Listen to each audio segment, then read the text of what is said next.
Come round, it is story time.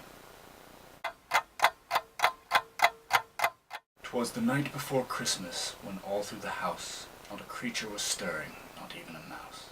The stockings were hung up by the chimney with care, in hopes that St. Nicholas would soon be there. The children were nestled all snug in their beds, while visions of sugar plums danced in their heads. And Mamma in her kerchief and I in my cap had just settled our brains for a long winter's nap. When out on the lawn there arose such a clatter, I sprang from my bed to see what was the matter. Away to the window I flew like a flash, tore open the shutters and threw up the sash.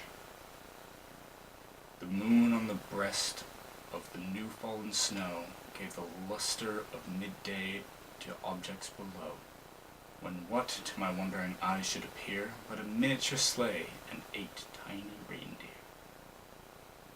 With a little old driver, so lively and quick, I knew in that moment it must be St. Nick.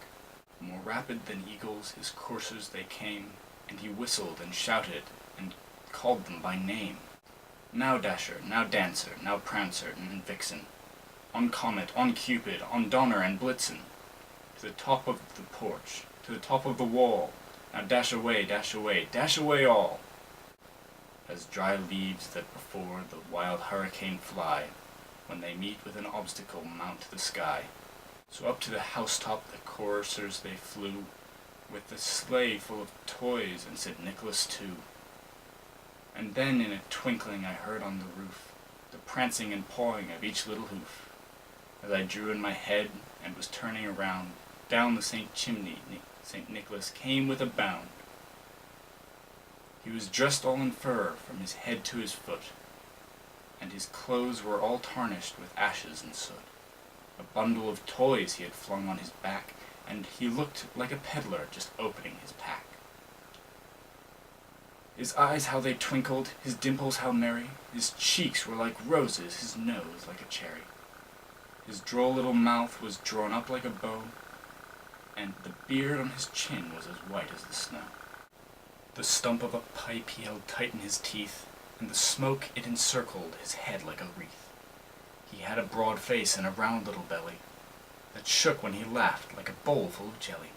He was chubby and plump, a right jolly old elf, and I laughed when I saw him, in spite of myself. A wink of his eye and a twist of his head soon gave me to know I had nothing to dread. He spoke not a word, but went straight to work, and filled all the stockings, and turned with a jerk. And laying his fingers aside of his nose, and giving a nod up the chimney he rose.